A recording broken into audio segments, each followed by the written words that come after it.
Today's session will consist of a discussion about DEI from the perspective of subject matter experts from a variety of industries, from healthcare, insurance, and construction. For the purpose of this conversation today, I'm interested in understanding what they think about the status of DEI and its related programs. Each of them work with these programs or have implemented DEI programs. Their lived experience in implementing DEI related activities is one that we want to kind of hear about.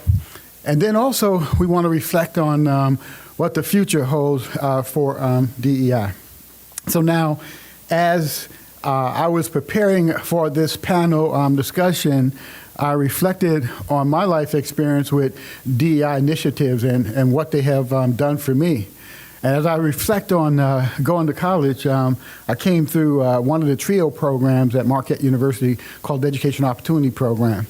Had it not been for DEI, probably wouldn't went to college, probably wouldn't have funds to go to college. I spent a career in government, 24 years in government, and but had it not been for the Civil Service Reform Act or the Civil Rights Act, doors would not have been open because there used to be tactics like nepotism, favoritism, good old boyism, and all those things stopped women and people of color from having a fair opportunity to find employment. Affirmative action, got many of us in the door, because they use a technique called expanded certification. You were qualified, and that got you into the interview. Some of us, we come through affirmative action programs, whether we lived in the projects or whether we got any kind of help, and like Clarence Thomas, and we don't think that it was beneficial, and we try to kill those programs. And the Supreme Court is on the edge of taking many of these programs away today. But because of programs like the supplier diversity, we've been able to have contracts in the private sector. Because of the Disadvantaged Business Enterprise Program, because of the Minority Business Enterprise Program, because of Women Business Enterprise Programs, we've been able to get access to opportunities through government contracts. Without these initiatives, I would say that the progress that we've made probably wouldn't be as much as it is now. And again, now the Supreme Court rules think that we no longer need these programs. Let's have a conversation today, and I'm going to have each of our panelists to introduce themselves and to spend 2 minutes talking about, their role in this space. Days are Good. Here's your notes. Y'all do. Thanks. All right. My name is Angela Russell. I'm the Chief Diversity Officer at Tree Stage, formerly known as Student Mutual Group. I just want to tell a brief story before I talk about what I do at True Stage. And I often say that I'm here because of my parents were benefactors of affirmative action. So my dad grew up in Alabama. My mom grew up in Louisiana, and no, I'm not Beyonce. So my mom graduated from Grambling State University, and my dad Alabama State University, both HBCU. Yeah. And in the 70s, Caterpillar Tractors, which used to be headquartered in Peoria, Illinois, was recruiting from HBCUs, and both of my parents were recruited, and they met at Caterpillar, and I exist. I exist because of lubricant. And some other things. But the other shout out that I want to have is I went to Beloit College, and I succeeded in Beloit College because of folks like Pearl Leonard Brock, who was there at the time helping Black students.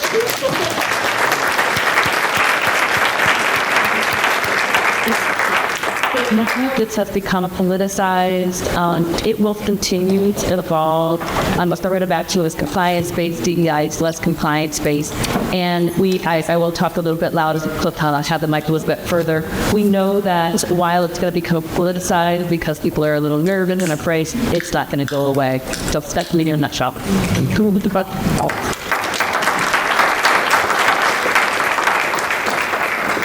That's cute. It's on my turn to ask. So, I'm not Shakira.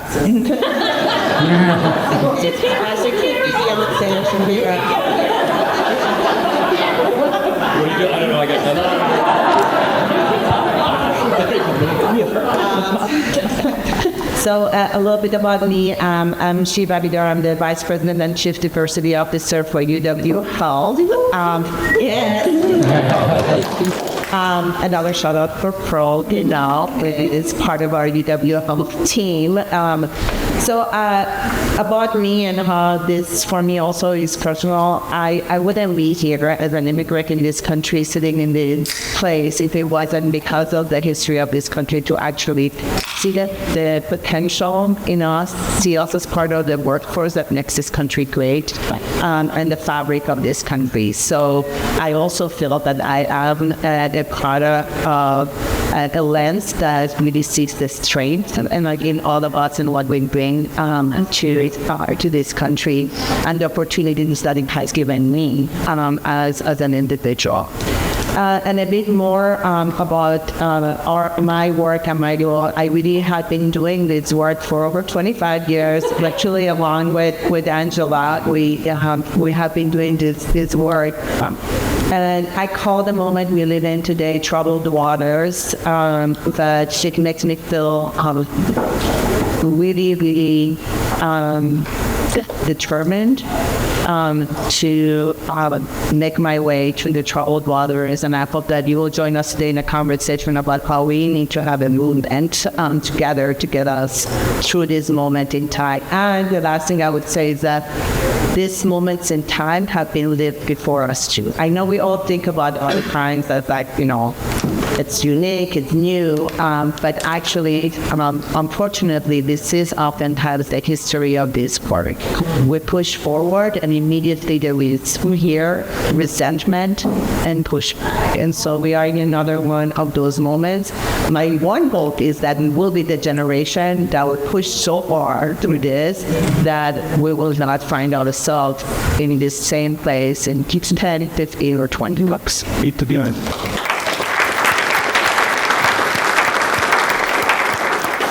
My name is Jim Yaley, President and CEO of Findorf. A little bit about me. I grew up in La Crosse, Wisconsin, Catholic high school with 90 kids in my class. There was one black boy, I could say at the time, in my whole school, so not a lot of experience for me growing up with that. Came to UW-Madison. The world is different in a good way. I've experienced more things. I've been now with Findorf now for over 25 years, and I think the experience that I've had, you got to meet people, is now in my leadership position is what can I do to make a change. And as far as my company is concerned, we've been around for 134 years. Here in Madison, we're proud to say we're an employer of 1,300 people today. But if you look at the stats, we're 90% men and we're 85% white. So good news, bad news. I mean, the good news is we have work to do and we can make a difference. Bad news is that's what we've been. But I've also, in my time, tried to make sure we don't just look at the past and see what's there, but what can we do going forward. One example, just in words, but also in actions, is I came into my role in January of 2020, and I get no judgment. I don't judge the past. What we can do going forward is we have the President's Wall on the wall of Findorf, and it's great and it's awesome. But as we try to change the future going forward, we walk in and you see 10 white dudes. It's fine and it's great. Now they don't disrespect what we've been, but what is the future? So we've now replaced that with a different image about Findorf in the future. We do little highlights that we post about what we're about. I want to show co-ops, intern apprentices, and next generation. I have a picture up there about UW Engineering, Denzel Bibbs, a black engineer with Findorf. His little stories up there, just incremental things that I can do. So I think I'm privileged to have the opportunity to learn from individuals. Sorry, I haven't met Pearl yet. I love to meet Pearl. What I could not do with my position, not be apologetic for who I am and what I am, but difference is what I could do going forward. So Right. We did it 2 minutes. All right. Hey, thank you. So here's how we're going to proceed. We've got 2 general questions that we're going to ask the panel to respond to, and then I have an individual question for each one of them, and then we're going to open up the floor to you for questions. If you don't ask questions, then I got more questions to put to them. Yeah. So starting with the first question, and I'll let them jump in as they see fit. Oftentimes, when government policy changes, the private sector soon follows. Given the recent federal and state DEI action, how is your company responding? We can rehearse this part. We haven't rehearsed this part. The only rehearsed part is, it wasn't even rehearsed, but I'm a little chopped. So I'm very comfortable sitting in the middle. So I'll start. I'm very proud to say that our CEO, Dr. Kaplan, actually went on record and made a very strong statement in an op-ed published in Madison 365, our favorite social news, all of your following, but in Madison 365 about the continued commitment to DEI, because this is part of our mission as an organization, as a health system. Our mission is to provide health and good health outcomes to all of our communities. And we cannot do that without centering the need for equity in the way that we provide that care and having representation in our ranks about the people that we serve. And it is as straightforward as that. And he really was very clear that he wanted to be actually as a CEO, a person that expressed that this is really an essential part of who we are. It is not political.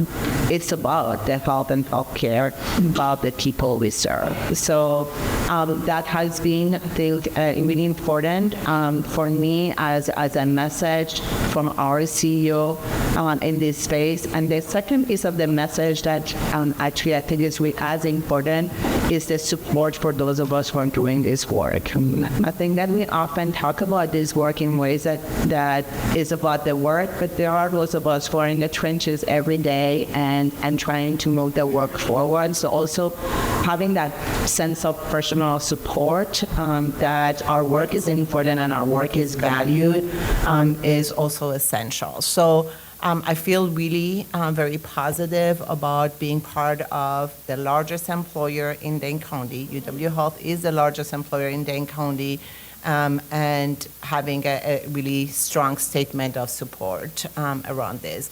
And I hope that that's a call for other CEOs to join that movement of saying, this is part of what we're going to continue to doing. And I think that we need to maybe flip it, right? Government should follow what business is doing. And so maybe we can flip that narrative. That's a good transition point. Yeah. All right, Angela, go ahead. Government sends the smoke signal saying that it's all right now. We don't have to have equity and inclusion. We don't have to have supplier diversity. What is your company going to do? Well, we're not backing away from it. So TrueStage, we have our very first black CEO in the history of our company, Terrence Williams, and that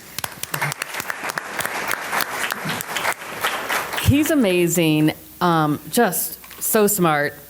It's hard to keep up. He's so smart. And that would not have happened had we not been paving the way for years to really broaden our network of who we know to be the best CEO for our company. And a couple of things in terms of us not backing away. We've had several forums. He formally became our CEO in October.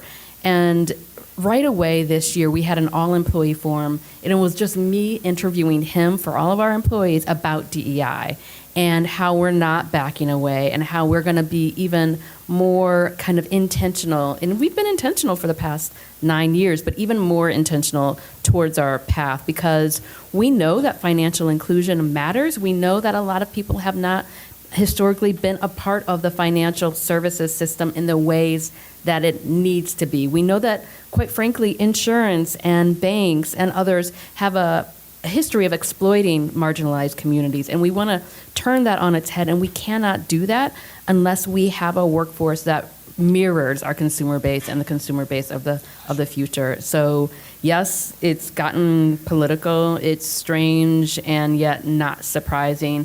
And we know that the practice, while it's not going to go away, it may have to evolve for legal reasons. So our DEI team works in lockstep with our legal team, and I'm sure you do too as well, Shiva, just to make sure, like, hey, we have to look at our risk tolerance as a company. What are we willing to do, and how far can we push the line? And if we do get sued, are we willing to do that? So being very clear about that as well. Jim, what does not backing away look like? Yeah, amen. Findor? Well, it's interesting when I saw this question, and even the idea of, will the government policy changes, will we follow? I mean, we're a private industry. I don't have to follow what the government does. And quite frankly, if it's part of your core values and what you do, this is not a fad. This is not something we're doing that's need or what we're doing. We're doing it irregardless. And quite frankly, things like that happen actually makes me want to do it even more. Like, how can we continue to do it? And what is it, right? And the way we look at it at Findorf is a lot of different ways. It's like how we interact with our people, right? So what are our hiring practices? How do we treat people? How do we make sure that people are supported? How do we support our clients? Does a client want to make sure we're doing diversity supplier work, which we're already doing anyway, but how do we engage with them in reaching their goals? How do we get back to the community? What boards are we involved in? What projects are we involved with? The Black Business Hub, the Center for Black Excellence, I've been that on 2 years. Like, how do we get back and show face of what we're doing and how we're supporting type things? And also how we're building our future workforce. What populations are we going out and how are we working with? I see Corey in the back room. We've had discussions about how can we help formerly incarcerated individuals want an Operation Fresh Start. I can go on and on. The team knows I can. I won't totally. But how can we continue this effort? So if the government makes a ruling or something happens in the Supreme Court, why would we change anything we're doing? Because we're doing it for the right reasons. It's not because of funding and it's not something different. Quite frankly, we're just continuing to do what's right. And that's what's in the core values of who we are as a company moving forward. So am I affected by it? No. Absolutely not. And I think, quite frankly, we're going to continue to do even more work and continue to do our work and get partners to help us. So, All right. Dr. Anthony, can I follow up? Go right ahead. I just have a follow-up question for you, Jim. Is it, you have a privilege because you're a white dude, right? And so Shiva and I don't have that privilege. Yeah. We're not white. Come on. We're right. Yeah. So that fearlessness may be a little different. So how do you kind of communicate that to other white guy CEOs that you have to be that fearless while protecting folks of color who are in these roles? Yeah. Sorry, Dr. Anthony. yeah. That's all right. That's all right. I'll give you one. All right. Well, I think part of it is you just lead by example, right? So if I put myself out and say we have a client who doesn't agree with what I say, I have to be okay that might change a relationship or they might not want to work with us. But that's okay because I don't form and mold depending on what our clients would want us to do. And quite frankly, if UW Health changes and it doesn't work with me, we won't work with UW Health. I kind of think we're lockstep. But in other words, I do what our clients want. Or if there's clients that don't believe what I'm going for, what I've found is interesting, Angela, is that it's been interesting to learn how other white male leaders are addressing things and talking about things. I've had conversations, and specifically the Center for Black Excellence, if you don't know it, it's going to be built on the South Side Madison near Dr. Anthony Centro and others. I've been on that campaign with Dr. G here for the last couple of years, and just it's been really eye-opening for me to see how other leaders view the black community, view what's needed in this community, and quite frankly, it's been disheartening what's out there, but that's okay. I just think we need to continue to educate. So I try not to judge. Everybody comes from a different place. So what can I do to help them? Break down barriers, ask questions. Do you say African American? Do you say black? Ask if that. If you don't know what to say, ask someone. Don't try to say wrong or don't be afraid to do it because you don't know what it's supposed to be. Just be out there. So I guess to answer your question, Angela, it's to try to be an example, try to put it out there, try to be at those places, try to grow. I mean, big thing for my wife and I is make sure our kids went to Madison schools so they could be with a diverse population. My wife is half Filipino. The experience she's had, just being in the community, my son who's now in college, one of his best friends was a black boy at the time, and just talking to him after George Floyd and like, hey, you guys are going out to Culver's or something, like, be aware. It's like, what do you mean be aware? Well, Anthony's your buddy and he wears a hoodie and this and that and he might be treated different. Peter was like, what are you talking about? And just having those conversations, unfortunately, of what's reality. So putting it out there and just trying to have those conversations so our kids grow up in maybe a different world and have a different view for the future, that we're all in this together. We need everybody. We're actually better. Like someone said it today, I don't know if it was Jason or someone else or Dr. Anthony, like, oh, Jason's in here. Yeah. They're going to take the credit for it anyway. You keep telling me that all the time, but we've become good friends too. Like, how are we better because of it too? So, but also then, and I'll stop, having the willingness to realize it takes time.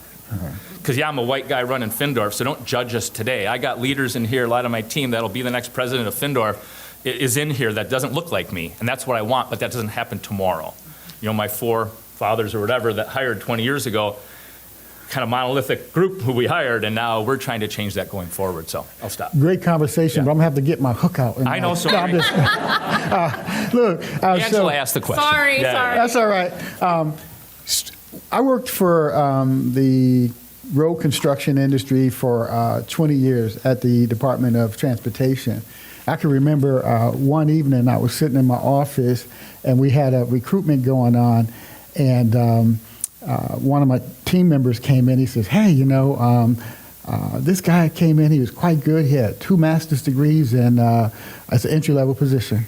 And he says that, "Well, I got a problem with this dude. He came in and he's got all these little jerry curls in his hair."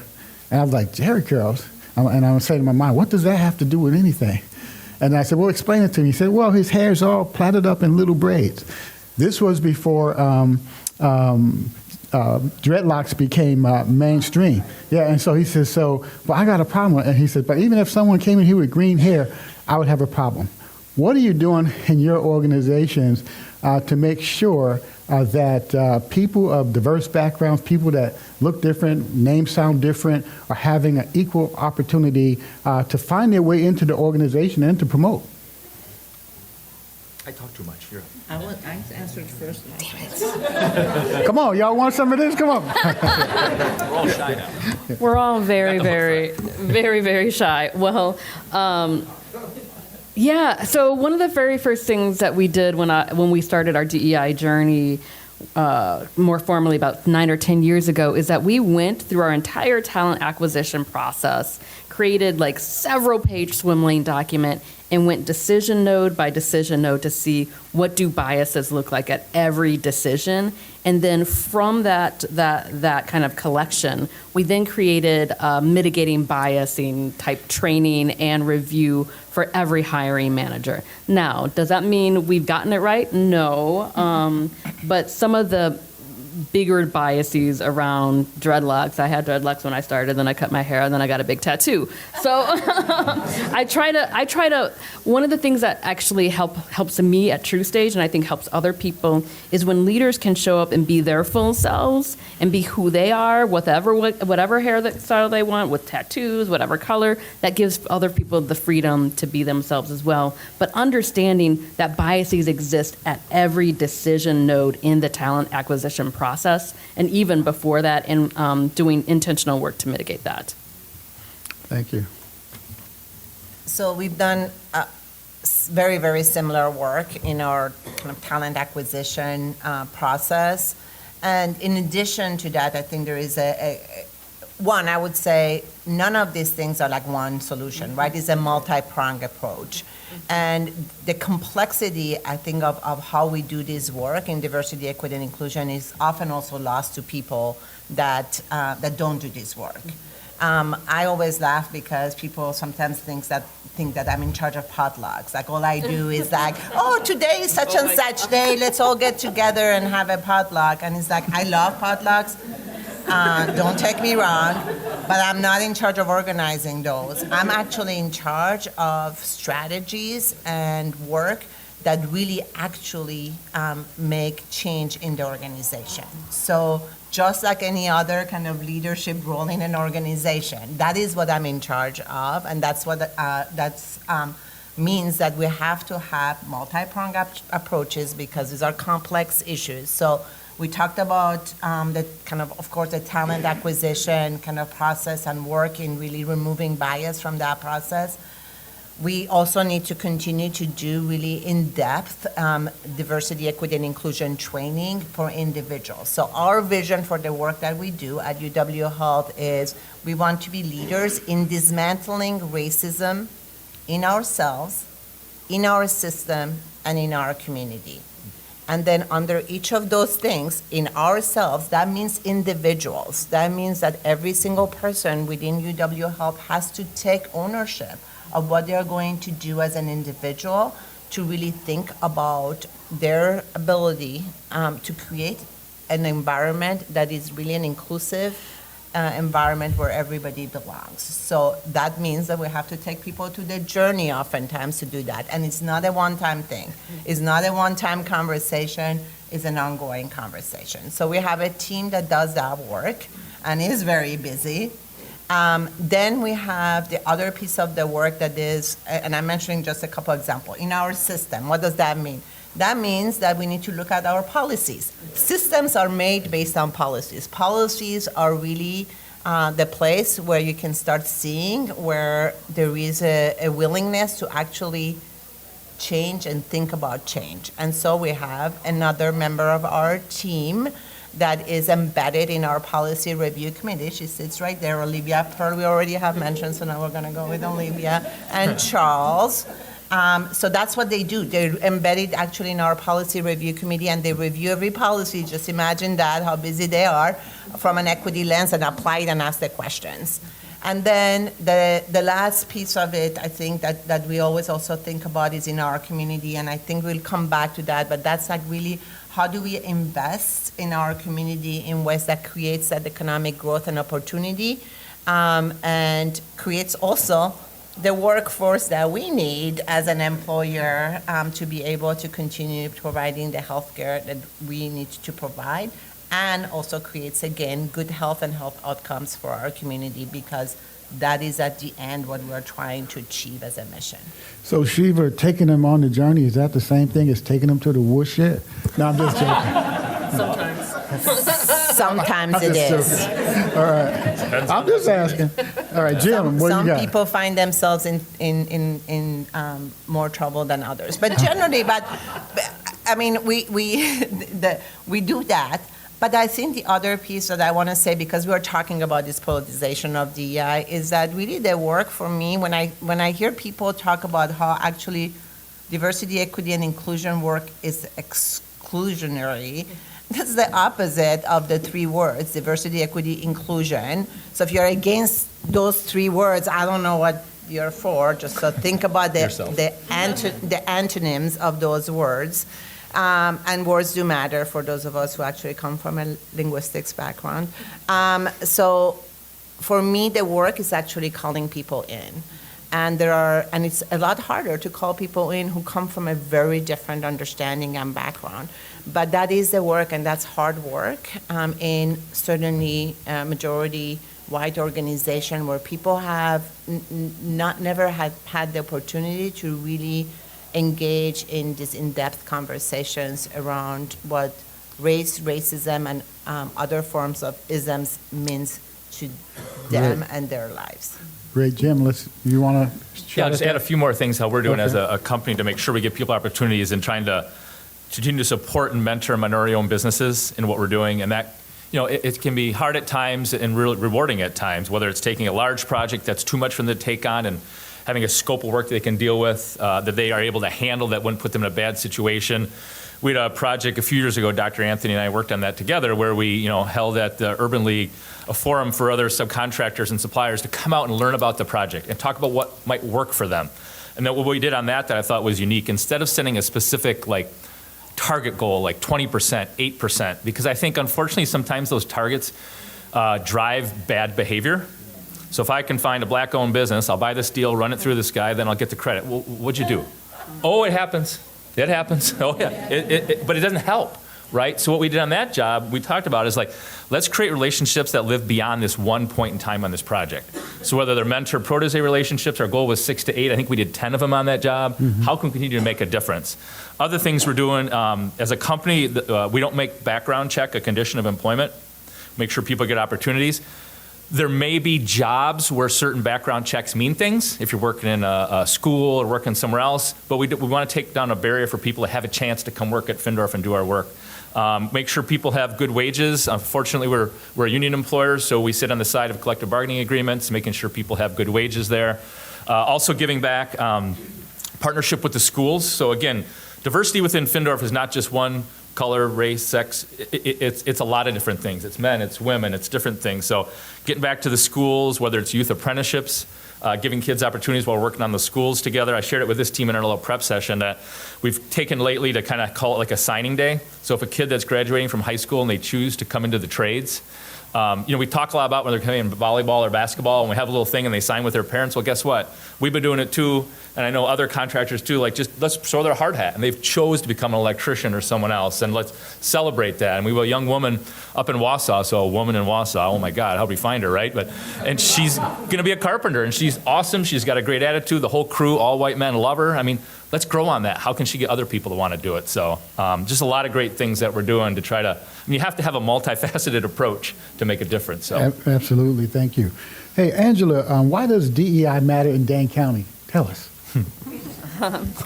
For a lot of reasons. Our county is continuing to change rapidly from a demographic standpoint.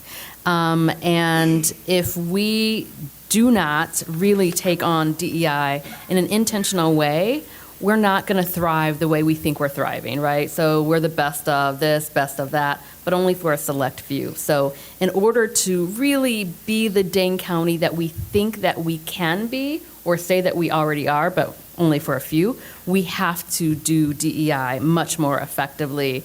And then just before I kind of leave this, I'm going to leave this question, one of the things that Shiva reminded me to talk about is how we actually do DEI, the framing of DEI at True Stage.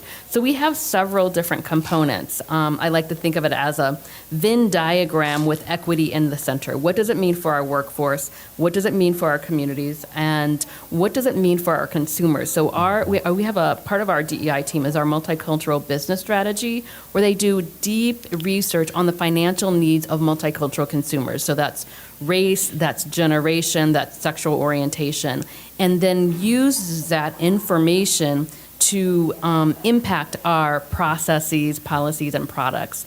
And I'm just going to give an example of what happens when a company, us, was not informed by DEI. This is an example from a while ago. Some of you may have heard this, some of you may not have. So who has life insurance? Everyone? Yeah, most folks have life insurance. When you apply for life insurance, you get a letter saying, here are your beneficiaries, or either a letter or something online. We were getting a lot of calls to our call center saying that you did not list all of my beneficiaries. You only listed 2. And our team, our multicultural business strategy team, to work with our African American ERG and our call center employees to figure out that we had defined family in a very narrow way. So when we expanded the beneficiary letter, or the letter that included on an automated list of 4 beneficiaries, our calls to our call center went down. We saved a lot more money, and our consumers were happy. That's a very tangible impact that DEI can have on organizations. And if you are not doing DEI intentionally, not only from a representation point of view, but using the lived experience to inform how you impact consumers, you're not getting it right. Hey, thanks for that great example. Yeah. Are we winning here in Dane County with DEI? Anybody, not just Angela. Are we winning? Yeah, are we winning? I'm asking you. Is that a rhetorical question?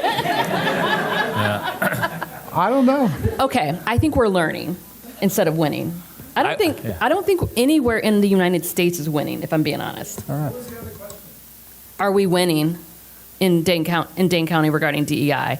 And my response is that we're learning.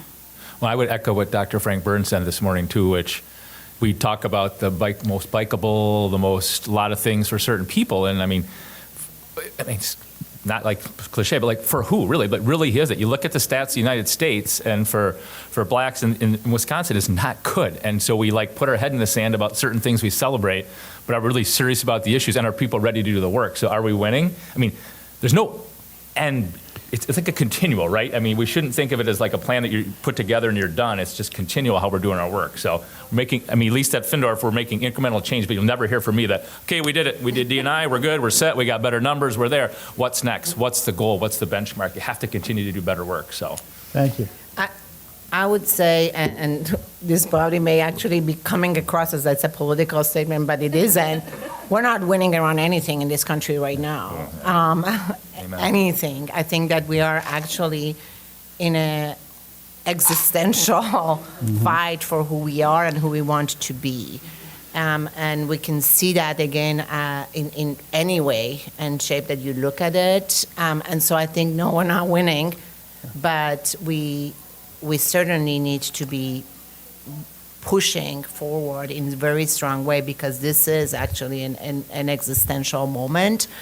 So I would say that. I did want to maybe just mention one other thing that Angela mentioned in the previous work around DEI. I don't want to also forget to say that part of our work, just like for consumer, of course, is our patient-facing work. And I have some amazing colleagues that work with me daily here that are from our population health team, Ms. Carla Gaines, Adrienne Jones, Robin Langton, the best clinic manager ever to exist, Mary Vasquez, and then my colleague Tammy Quall. I'm sure I'm missing others, but we're also doing a lot of work that is really about looking at the issues that have created a lot of the healthcare disparities in our county, and how we can really address those issues through Black-centered leadership. And one of the main ones in which we're working is Black maternal child health disparities, but really changing the framework even of how we approach the work has been really critical and important in our work. And so. All right, thank you. Well, hang on. Y'all take it over. She's got the mic. Okay, I got the mic. Hang on. Angela now. has one. All right, I'll let you guys go, but I want to direct a question to Shiva, and then you guys can jump in. So, Shiva, you have the longest tenure of those that are probably on the panel. Congratulations.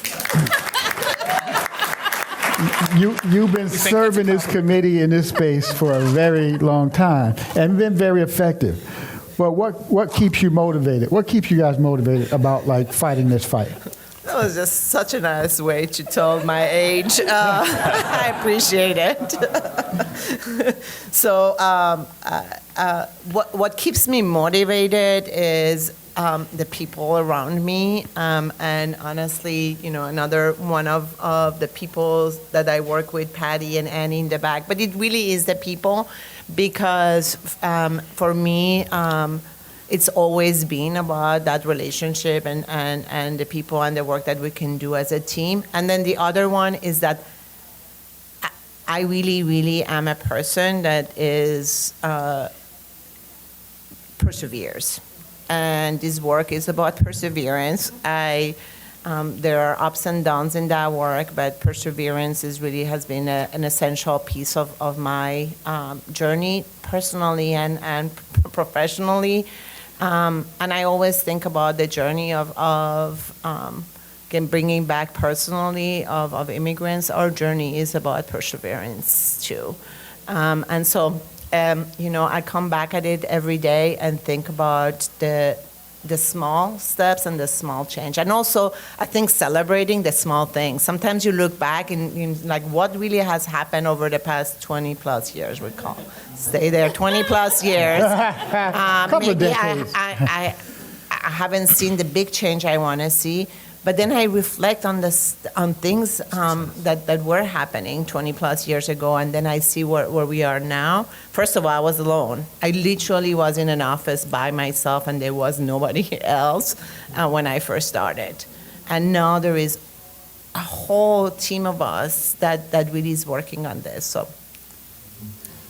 All right. Anybody else want to shot at that? I don't want you to hijack the conversation. I don't know I'm just giving you a hard time. I don't know what you're talking about, Dr. Anthony. So I want to go back to your question about are we winning? I think the answer comes from our young folks all the time, and they tell us that we're not.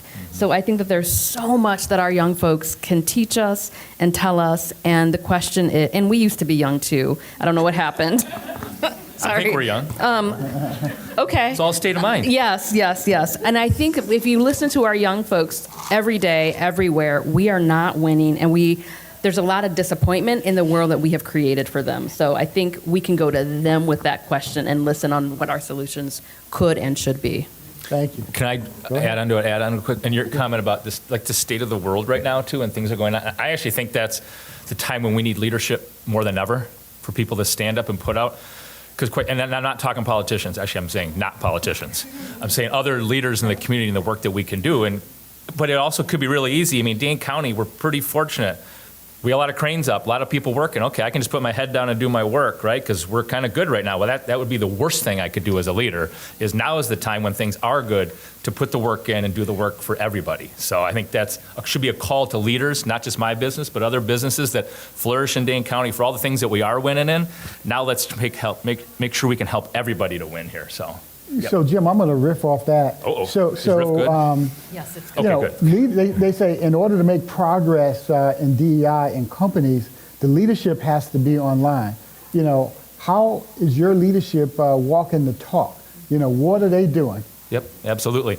So a couple examples there. I mean, I've been in my role now in my 5th year, but my predecessor before me, Dave Beck-Engel, was very involved in the community before him, Rich Lynch. So I've learned from the people that came before me, and yes, they were white males, but the work that they did to be open and inclusive in the environment and help different community organizations is what I came from. Now, as I continue to want to grow our next generation, we make sure we talk about it a lot. So part of our strategic planning, one of our top 3 initiatives is to, cultivate great people who build success, and I'm going to read it so I don't get it wrong. Assure a culture that attracts and celebrates a passionate, diverse, and forward-thinking workforce dedicated to excellence, both field and offices. And we talk about that quarterly in our company updates. Each of our departments and regions are given goals and ways they're going to support that in the work they do. So the more you talk about it, the more it becomes part of your culture. It's not like an annual, once a year, we have this meeting, we talk about it a lot. They know that I'm in the community. We hosted an event for the center 2 weeks ago, host an event for other organizations. They see what I'm doing. I'm trying to lead by example. Our leadership team is on different boards in the community, giving back. Like, how do you lead from example? I mean, I can't just tell people to do it. That doesn't work anymore. You have to show what you're doing and put in the work. So that's the way that I want to grow our organization, Dr. Anthony. Okay, so how are you folks holding folks accountable, and how do you measure success? Yep. So as far as accountability and measuring, we have expectations for people to be, I'm thinking one thing that's measurable is involvement in boards and community organizations. So that's something I can measure. We don't necessarily track all of our stats on certain hiring and stuff. We make sure we have, actually we do in certain cases where we make sure we have a diverse candidate at all positions, and then the decision's then made who's the best qualified the position, make sure we have candidates there. I guess I would say, to be perfectly honest, I can probably improve. There's probably more that I can do to put metrics out there so I can measure and hold people accountable to what they're doing too. But that's why, my journey is continue to learn and see what I can do to continue to get better too. So probably learn from others on the board that can help me with that. So I'm always is it open a part for of performance in any of the organizations? Sorry, what? Is it a part of the performance evaluation in any of the organizations that you have success in these areas? You can go. Okay. So we have varied about what do performance expectations look like. Sometimes it's been very prescriptive around training, which is not enough. Sometimes it hasn't been, but it really is embedded in terms of our top talent. To be considered top talent, you have to be doing more than surface level work around DEI. It's also embedded in terms of succession planning. And the other thing that we do for our C-suite, our EVPs, they've gone through something that we created at TrueStage called the Inclusion Institute, which is a very deep dive, 6-week deep dive into inclusion, diversity. And it wasn't just a one-time thing. After that, we brought in Nina Consulting to do a training for our leadership team on the book, How to Be an Anti-Racist. And so those conversations are ongoing. And we have a regular DEI speaker series where we bring in a nationally known speaker 4 to 5 times a year. And we don't want it to just be me, the DEI person, interviewing. So we make sure that our E-team is engaged in doing those interviews as well. And they are somewhat competitive with each other, which is how they got to be an E. And they don't want to fall flat in that interview. So they have to do a lot of skilling up and preparing for that interview as well. All right, go ahead. And for us is many of the things that Angela mentioned, but I said specifically on performance is more of a behavioral expectation. So without getting you deep down into our world at UW Health, we have a thing called respect for people, which is expectations of behavior. And we have been able now to make sure that there is very clear expectations that fall within the DEI expectation. And so you really, your performance and accountability in the organization is really measured with your behavior. I do want to just do one step back about leadership's importance and the top down. I do want to say, and I realize, corporate environments, the role of the CEO is really, really critical to really send a message about the support for this. But I do think that the most important part, like with any movement, is listening to the people and the voices that come up. So individuals within the organizations and using voices to really say how important this is for them is as important as the CEO saying it. If you have a CEO that's listening to what people are saying, right? And so I think creating also an awareness for people that doesn't have to just come from the CEO to you. Actually, the voices going up to the C-suite really matter, and having a CEO that listens, it is really critical. So, All right. So what does the future hold for DEI? Some folks are jumping up and clapping and saying, yeah, DEI is finally done. It's on life support, right? You know, and so, but what, from your opinion, and this is directed to all three of you, what does the future hold for DEI in your opinion? Sure. Y'all thought you were going to get some easy questions, didn't you? Well, well, like I said earlier, we at Findorf, we're not impacted by any sort of ruling or different. So the future for us, honestly, is more work. Like I said, with the numbers that we have, who are they're facts, they're numbers we have more work to do every day, finding that workforce. We know the construction workforce, there's less and less people out there. So what a great opportunity not to only find more people, but find more diverse backgrounds, more people with different experiences. Do that even in the office, the work we can do there.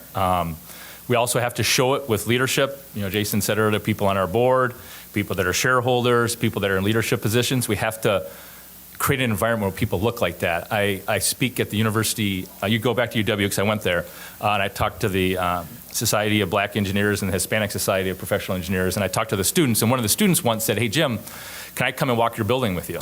And it was interesting for him. He walked the building, and he looked at pictures, he looked at different things, and just said, you know, as a black man, it's great you have a cool building, but like it doesn't feel like me. I don't see people like me. And so I think like as a leader, and I get everybody has to do it too, but like I need to learn more. And I have a team back here who also is pushing me to do more.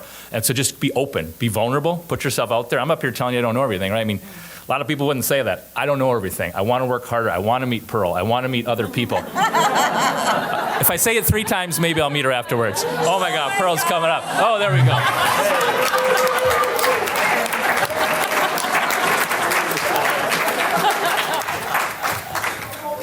I'm probably in trouble for something. There you go. But just to put yourself out there and show what we can do to get better. So Dr. Anthony, it's not slowing down. It needs more. For this community who served us really well with lots of cranes and lots of projects, what else do we have to do to continue to serve the community and do our part? So, good? Yeah. He's looking at me like I got more to give. I want to give it to the other teammates.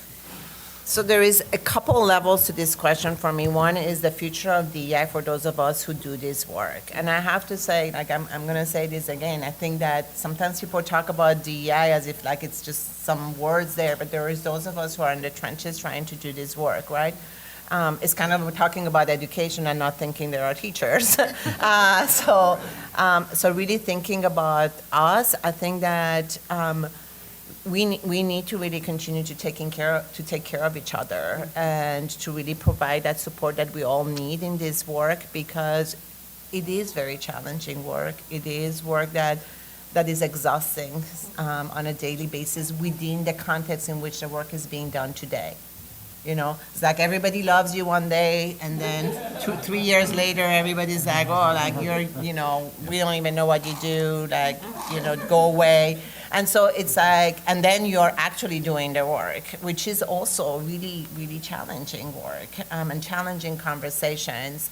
And so, and of course, in the work of DEI, disproportionately is Black and brown people with,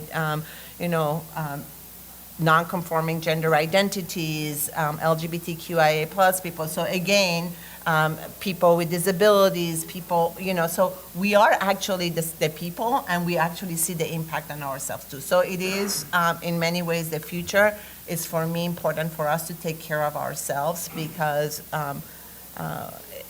we are needed. And then the second piece is like this broader thing, what's the future of DEI? I think the future of DEI is in each of our hands. Every one of you came to this room, sat to listen to us, but you need to do something about it, and you need to talk about it, and you need to just again, that's why I say it's about the movement. These are issues that need to be talked by not just the DEI practitioners, but by everybody whose life is touched by this issue, which is every single person. So talk about it, learn about it, be brave about it, and don't let it be like, well, another thing that's broken in this country, what I'm going to do about it. I don't know about you, but I feel like Shiva needs to be in some sort of elected office. I know. Another. And you're welcome, Shiva. So for me, in terms of two things come to mind when I think about the future of DEI. Number one, we all have to know our history. This is just another point in time. We'll have to evolve, but this is nothing new. This has happened before, and it will continue to happen. DEI will continue to evolve. In 3 or 5, 10 years from now, it'll be called something different.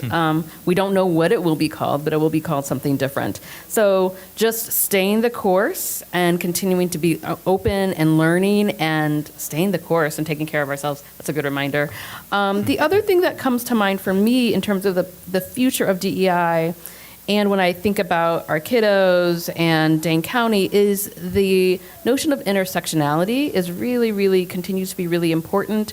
I'm very much on my learning journey about this in particular. I've got 2 kiddos, 14 and 15, and one of them at 15 was just diagnosed with autism. So I'm learning a whole lot of what it means about neurodiversity, and I think that hasn't been talked about enough as it relates to our kiddos or as it relates to our employees at all. And when I think about the intersectionality of neurodiversity and race, it's a problem, right? So I have access, but a whole lot of people don't have access to services that they need. So what are we doing as employers to provide good access to a variety of services? And what are we doing not to pathologize? I'm going to be very kind of direct here. Black boys who are neurodivergent. So the way to not do that is making sure that there's access to diagnosis and treatment and everything else, or else things are going to continue to go in a direction that we don't want to go. Thank you for bringing that in, Angela.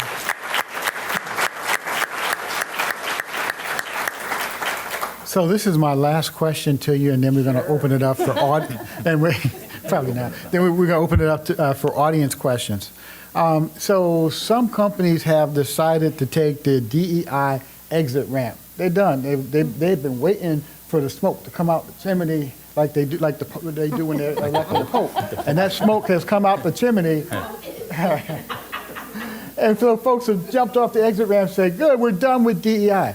How would you advise them about the value of DEI, that you shouldn't be done with DEI if you were all about DEI in the first place and the benefits that DEI brings, to your company and to society? How would you convince them that get back on, don't get off the exit ramp?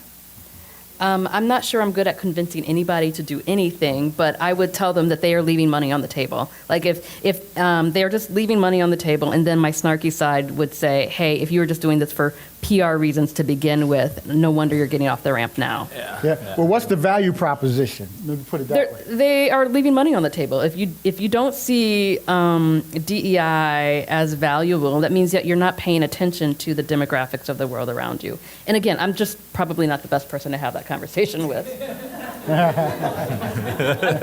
Shiva, the elected official. You are better. Shiva, get them back on the highway. Yeah. I think a few things.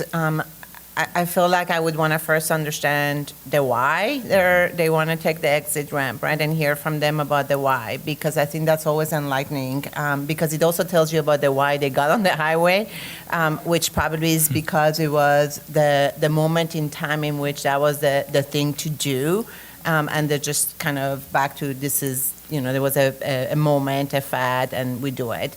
And so we all know that after the murder of George Floyd, like everybody was writing a statement, like, oh, like now everybody was like, and it's like, okay, like this has been happening, unfortunately, way too many times, has happened since too. And so, but there's moments in time. So I think understanding why, and then I think again, talking about what is it about this work that they don't understand in how it impacts their business. And I would probably get at the end of it to this darky moment in which I would say, that's great because you're leaving more for us and our workforce. So no, really, like we are in a workforce in a huge workforce shortage in Dane County. And so whomever is taking the exit ramp, those of us who are staying in, we need to have everybody here to be able to participate fully in the workforce, to have the trainings that they need to be in this workforce, and to be part of our team. So if somebody else wants to just take the exit ramp, it's in our advantage. So, at the end of the day, I would tell them that, but all three of those things. And also, I wouldn't want them to also convince them to get back if they really are not understanding and are going to just be in a tokenizing mode about what they do it, because there is way too much of that going on, which again, at the end, really hurts the work that we are doing that is in-depth work, is that work that gets done that is really very surface, the chief potluck officer. And so if they're going to do it, I would want to have them do it the right way. So we're looking for authenticity. You can't be Yes. taken and thinking that you're going to be in this space. Go ahead, Not Jim. much to add to that, but I would just Okay. add to Angela's comment about leaving money on the table, but just they're missing an opportunity for diversity of thought, to have people that challenge you. I think a lot of people are insecure, but when you have people around you that are just yes people, that say that to you. I mean, my wife is a great advocate because she literally disagrees with everything I say. That's true, which is great, but she makes me better, right? So what makes you better? People around you that have similar thought, or people that wait, well, what about that? Well, I didn't think about it from that lens. So are you afraid of that because you don't want to have a diverse workforce and you don't want to do the work? Or do you just like it, well, it's just how we've always done it, it's good? Well, people say that in our industry, right, you always pour concrete, you only do it the same way. I said, yeah, we've also done a lot of really crappy things in this country for long. Doesn't mean just because we've always done it that way, it's the right thing to do. How could we do it? Open your mind. So having people that are challenging you, I think, is a big positive for companies who do want to go forward. And if they don't do it, more work for us, right? And the other comment on the exit ramp thing that I think is, the reason I said I'm not the right person is I know that I'm not the right person, so I can redirect them to someone who would be a better conversation to have. So, and I think about the diversity of our team, not everyone should be having that particular conversation, and I think that's important to know as well. Yeah. So I would direct folks to Shiva. So, Direct votes to Shiva. Talk to Shiva. so Jim. You approve this message? Yeah. Yeah, there you go. Jim, remind me not to have my wife around your wife, because I don't need no mutiny. There you go, exactly. I They've need been my hanging wife out. Cooperating. Yeah. Yeah. Hey, Daniel, could you take the microphone around if you don't mind, DJ? And if you have a question, Carla Gaines gets the first question, because that's my girl. Yeah, no. Oh, no, wait for the mic. we got it. Wait We for can the hear mic. Come on, Daniel. She has a good voice. Yeah, bring the mic around. She do have a loud mouth, but bring the mic. Daniel, is it on? Thank you, first of all, to my Deacon Ruben Anthony, the CEO of the Urban League, and great things that you're doing. To the panel, unbelievable work. Nice to meet you, Jim. I'm going to meet you too after this. Sounds But I know the other two great women, phenomenal on the panel. But my question really is as we listen and hear in the news about this exit ramp nationally, especially in universities, the University of Austin. And I just happen to be in Texas right now. Now you all know that. But just 60 people gone, left. They have no jobs. We hear the rustling kind of here in Wisconsin. You all talked about it a little bit about supporting each other, but how do we stop not only the exit but the exile of just everybody just trying to get off of this, as you called it, the piece of, are you in it for the real reason, or are you just in it, you were in it just because there was something to do at the time and you wanted to get maybe some extra money in this piece of diversity. But how do we switch that? How do we stop that bleeding really across the nation? I know this is right here in Dane County, but you all are the most intelligent people that I know right now. Can you give me an answer? Oh, no pressure with that. I mean, part of this, the bleeding comes out of fear of what our elected officials are doing, right? This is why Shiva needs to run for office. But seriously, like for public universities, so much of funding is tied up into the state budget. So voting matters, right? Voting matters. And again, I go back to history. We've got a lot to learn from history, right? And so how do we adapt, evolve to the changing rhetoric, but not go away at the same time? I mean, I think that that's also for me back when I talk about, winning hearts and minds and calling people in. I think there just needs to be a lot of conversation because and again, I'm not Pollyanna-ish in thinking that there's some people that are really just waiting for me to go talk to them and they'll be on board. Trust me, I know there are people that are never going to be on board and they have other kind of motives going on for everything that they're doing. So I understand that. But I'm also a firm believer that there are a lot of people that are right in the middle, right? So I'm that healthcare person for that moment because I'm looking at you. It's kind of like the COVID vaccine. There are people who they never were going to try to get the vaccine, and there were people I'm first up, that was me, give it to me. And then there were a lot of people in the middle who were I don't know, I have a lot of questions, issues, don't know, don't understand. Need to really have somebody that I trust that can have a conversation with me about this. And so I think about it that way. It's how do we do that? And I think that, again, when I said we're in an existential crisis, is because we clearly have lost even the ability of having that conversation. And everything seems to be this as opposed to a dialogue. And I think, how do we find ourselves back to that? And when we think about even the sense that, about universities and the importance of universities in this country, there is actually a majority of people now that think that four-year universities are really not necessary and shouldn't have a place, right? So again, for me, that's the thing. And how do we do it? It really is going to take a lot of us having this conversation. And certainly, I do want to say that, obviously, voting matters. All right. So, Jim, I'll give you a shot at it, but we got to wrap up because we've run out of time, and we're going to take one more question, but I'll give you a shot at that question if you want. I would just say really quick, I appreciate your question. I think what I will do as a call to action for me is that I think because of my position, I will get other people in similar positions, and we should talk in this community so that we don't make sure, whether it's UW Health, AmFam, I shouldn't have started naming, True State, others, and let's talk about as leaders of major employers in this community what we can do, because I know we're recording. I don't want to rely on politicians to do something with it. What can we do as the business community to make a difference and send a signal? Because if one starts dropping this or starts doing different, then well, they're doing that. Instead, let's double down. So maybe that's something, Jackie's putting a note right now, that we will do that to help to do our part. Yes. Next question. Daniel, we got one more, and then we'll close it out. Thank you all. Shiva, you said you were in an office by yourself. I'm in an office by myself right now as an inaugural DEI strategist for the village of McFarland.